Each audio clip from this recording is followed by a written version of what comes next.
लो जी, ये देखो हम पहुंच गए हैं पंजाब। और पंजाब की जिस जगह पे हैं इसको बोलते हैं पाकिस्तान बॉर्डर। कीरतपुर साहिब से आगे आगे जाने के लिए रोड ही नहीं है। जब जो बाढ़ आई उस बाढ़ के कारण रोड बह गए। आप लोग जो इसमें देख भी सकते हो। और आप सभी साथियों को हर्ष चिकारा की तरफ से राम राम। हम पंजाब के अंदर जो आए हैं तो यहाँ पे ज़रूरी नहीं कि भाई आप खाने की सेवा कर पाओ। सेवा अलग अलग तरीके की होती हैं। ये हम गद्दों को तैयार कर रहे हैं क्योंकि वहाँ पर सोने के लिए जो खाट हैं पलंग हैं वे सब के सब खराब हो चुके हैं उन लोगों के। तो इसलिए सबसे पहले हमने गद्दे लिए। गद्दे जो लिए हमने, ये जो गद्दे आप देख रहे हो लगभग 500 गद्दे लिए। और एक जो गद्दा है लगभग ये 300 रुपये का पड़ा था शायद। हाँ, 300 रुपये का गद्दा पड़ा था। सुबह सुबह स्वयं इनको तैयार किया गया। हमारे साथ में है मेवात से कमांडो हिदायत खान साहब और हमारे साथ में है पंजाब की शान, आप लोग देख भी रहे हो, ये अनमोल पाजी। अनमोल जो भाई है हमारे पंजाबी सिंगर होने के साथ साथ हमारे को मिले थे किसान आंदोलन में। और किसान आंदोलन में जब से मिले थे तब से लेकर आज तक अनमोल पाजी हर जगह जहां भी हरियाणा पंजाब के अंदर कोई भी आंदोलन हो उसमें सबसे आगे रहते मेरे भाई। मैं मेरे भाई को सैल्यूट करता हूं। और साथ में है हमारे भाई अपने हरियाणा से धनाना गांव के अजीत भाई जो मेरा बड़ा भाई है। और ये कुलदीप भाई मदन एडी से आप लोग देख भी सकते हो। यस मेरा भाई है। यस कटारिया गुरुग्राम से हितेश जाखड़। हम सब जो पंजाब के अंदर गए अपनी संपूर्ण टीम, अपनी 5-6 गाड़ियाँ जिनके अंदर सामान है ज़रूरत का। और साथ में जो हमारी पर्सनल गाड़ियाँ हैं वो गद्दों के साथ साथ हमने लिया।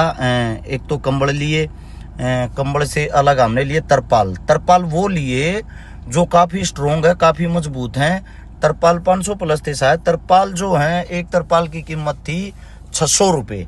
और ये जो इसके साथ साथ में हम आप लोगों को बता रहे हैं कंबल भी 500 प्लस थे। यानी कि एक पैकेज बना रखा था तीनों चीज़ों में से एक एक चीज़, यानी कि तीनों चीज़ों की एक एक चीज़ उन सबको दी जाए। यानी कि अच्छी चीज़ पहुँचे, जिस भी घर में पहुँचे चीज़ के अंदर क्वालिटी होनी चाहिए, उनके काम आ सके। खाली फॉर्मेलिटी नहीं कि आप लोगों ने फ़ोटो खिंचवा ली और फ़ोटो खिंचवा कर आप लोग अपने घर चले गए, इस टाइप का कुछ नहीं होना चाहिए। ये तरपाल मेरे हाथ में जो देखने लग रहे ये वाटर प्रूफ होता है। और इसको आप अगर अपनी छत के ऊपर लगा दोगे तो इसकी गारंटी भी थी, ये मुझे पता नहीं कै साल की थी, तो आपके जो घर हैं उसके अंदर पानी नहीं आएगा। और साथ में जो कंबल है, ये कंबल भी आप देख रहे हो, कंबल भी 300 रुपये का एक पड़ा था, 500 पीस इनके थे। सबसे बड़ी राहत की जो बात है वो ये थी, वहां जाने के बाद जो हमने सीखा, जो पंजाबी भाई हैं हमारे जहाँ से भी हम सामान ले रहे थे वो हमारे को सामान भी सस्ते से सस्ता दे रहे थे। इसी कारण की पाजी आप सेवा के अंदर जा रहे हो और आप लोगों से हम पैसे कमाएंगे, ऐसा हमारा धर्म नहीं कहता। ये आप लोग देख रहे हो। साथ साथ हम ये जो जहाँ भी बांट रहे हैं, अब आप सोचोगे यहाँ पे पानी तो है ही नहीं पाजी। जहाँ जो एरिया ड्राई था, सूखा था, वहाँ आदमियों को एकत्रित कर लेते थे, इकट्ठा कर लेते थे ताकि उनको परेशानी ना हो, उनका सामान खराब ना हो, उनको वहीं मुहैया कराते थे। अब पानी के अंदर जाकर हम वहाँ मुहैया कराते, हो सकता है सामान ज़्यादा से ज़्यादा खराब हो जाता। सबसे पहले तो जो भी भाई मेरा हरियाणा से जाता वो हालात देखो, ये पशुओं को लेके भी कैसे घूम रहे हैं, क्योंकि इनके पास पशुओं को बांधने के लिए सूखी कई जगह ही नहीं है। और इनके जो पैर हैं वे घूम घूम के इस पानी के अंदर कट चुके हैं। इसलिए आप सभी से इतना ही कहना चाहूँगा, जो सेवा करने के लिए आए या खाने की चीज़ों की बहुत सारी मात्रा में इनके पास खाने की चीज़ें उपलब्ध हो चुकी हैं। जगह जगह लंगर भी लगे हुए हैं।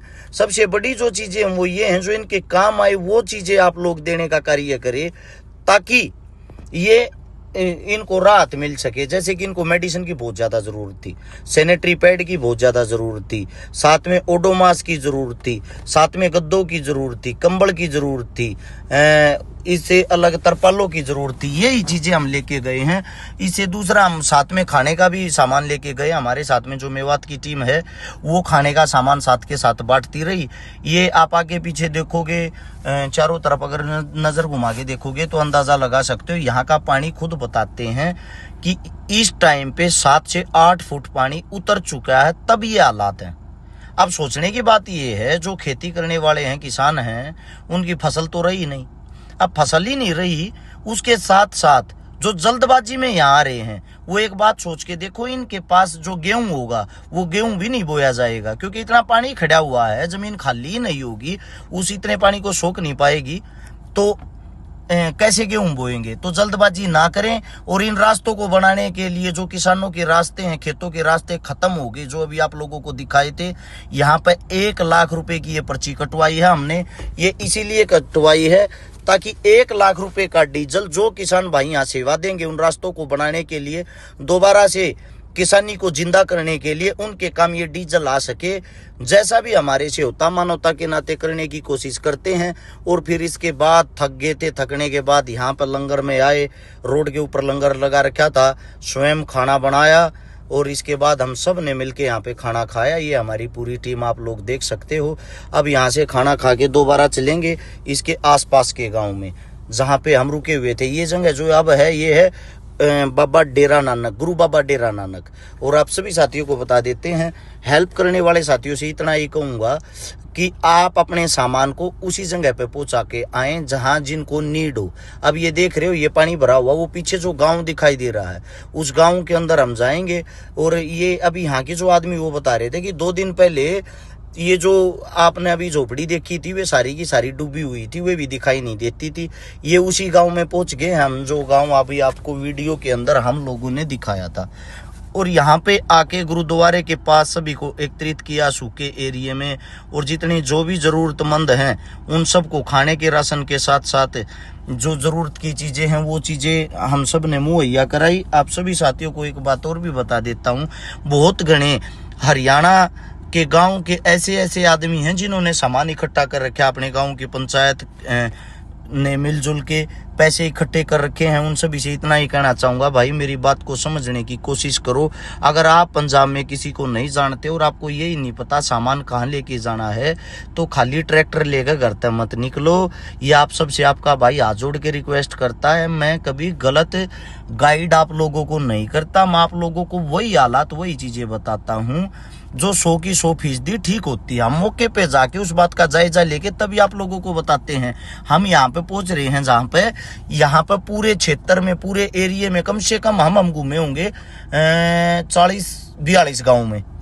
तो यहाँ पे हर जगह हर चीज की रिक्वायरमेंट पूरी हो चुकी है। इस टाइम कृपया करके या तो अपने गांव की जो भी आप लोगों ने एकत्रित करा उसको रोक के रखो, क्योंकि ये लड़ाई लंबी चलेगी, 2-4 दिन की नहीं है। अभी मैंने बताया जब इनके पास गेहूं ही नहीं होगा लगाने के लिए और इनके जो धान है वो खत्म हो चुके हैं, तो अब आप सोचो ये खाएंगे क्या। किसान तो खुद लगाता है खुद खाता है, तो इनको दोबारा से जरूरत पड़ेगी भावनाओं में बह के, जल्दबाजी में भाग के। फिलहाल वहां पे जाम जैसी हालत हो रखी है, हर गांव के अंदर 50-50 ट्रेलियां खड़ी हैं। फिलहाल ऐसा कार्य ना करें कि आप भी वहां पे भीड़ का हिस्सा बने। उसके साथ साथ मेरे बहुत सारे साथी ऐसे हैं जो आधे रास्ते में ये बोलते हम आ तो गए, ये बताओ हमारे को सामान को उतारे का। गुरुद्वारे जो होते हैं, गुरुद्वारों के अंदर हर वक्त लंगर चलता है, 24 घंटे खाना बनता है, 24 घंटे वहाँ पे सेवाएं दी जाती है। वहाँ पे आप जाएं, वहाँ पे जाकर आप जो कुछ भी सामग्री लेके गए हो, खाने की पीने की किसी भी टाइप की, वो सामग्री वहाँ जाकर जमा करा दे गुरुद्वारे के अंदर। जैसे ही गुरुद्वारे के अंदर जमा कराते हो, अब आपका सवाल ये होता भाई गांव में चंदा इकट्ठा कर रहा क्या है, कदे हम बदनाम ना हो जावा। तो वहां जाकर हमने उस चीज का हिसाब भी तो देना है। हिसाब के तौर पर आप पर्ची बनवा लें, और पर्ची बनवाने के लिए गुरुद्वारे से वो पर्ची गांव के अंदर आप दिखाएं कि ये पर्ची है, इस गुरुद्वारे में हमने सामान दिया है। और वे जो गुरुद्वारे वाले हैं उनके पास हर चीज का रिकॉर्ड है, कौन से गांव में कहां बाढ़ पीड़ित है, कहां पे इस चीज की नीड है, वो वहीं उस वस्तु को पहुंचा देते हैं। क्योंकि आप जाओगे रोड के ऊपर, कई जगह अच्छे इंसान होने के साथ साथ कुछ बुरे आदमी भी होते हैं, जैसे कि नशेड़ी टाइप के, ठग टाइप के। वो क्या करते हैं, वो आपकी गाड़ी के पीछे सबसे पहले भागते हैं और 1 मिनट में वो रोने के ड्रामे करते। आपको लगता है कि इसको पक्का नीड होगी, आप उनको जितना मर्जी सामान दे लेना, वो बार बार आपसे लेते रहेंगे, बार बार आपसे लेते रहेंगे। उन लोगों ने स्टॉक कर रखा है और स्टॉक करके उन्हीं सामान को वे आधे मूल्य में बेचते हैं। यानी कि आप लोगों ने अपनी तरफ से सेवा भी की और उस सेवा का फायदा भी नहीं हुआ, तो आप अपने आप को ही कोसोगे बाद में जब आप लोगों को पता चलेगा। हाथ जोड़ के आप लोगों को विनती है, या तो वहां के किसी इंसान को आप साथ लो। जैसे ही आप साथ लोगे आपको असलियत का पता चल जाएगा। वो इंसान अपने आप स्वयं आपको वहां तक लेके जाएगा जहां पे ओरिजिनल मदद की जरूरत है। ये थारे तो थारा भाई हाथ जोड़ के रिक्वेस्ट करे है, थारे गांव राम ने जो चीज इकट्ठी करी है वह कम से कम पहुंचते इसी घर में जा जिस घर में साची माच में जरूरत है। ये मैं प्राउड फील करता हूं भाई मेवात के ऊपर। भले ही आप मेरे को गाली देते रहो, मेरे को कोई फर्क नहीं पड़ता, क्योंकि हरियाणा को मेवात वहां पे बढ़ चढ़ के प्रेजेंट कर रहा था। ये हमने सारा सामान बांट दिया है और सामान बांट के हम वापिस निकल रहे हैं। वहां सूखा एरिया था, आप लोग सोच रहे होंगे वहां पर तो पानी नहीं था। ये देखो वही गांव है ये, अब उसी गांव के अंदर से निकल रहे हैं, इस गांव के अंदर से निकल रहे हैं तो सब जगह पानी भरा हुआ, लोगों के घर भी गिरे हुए हैं। और साथ साथ आप चारों तरफ से नजर मारना, ये फसल देखो, फसल तरण लाग रही है।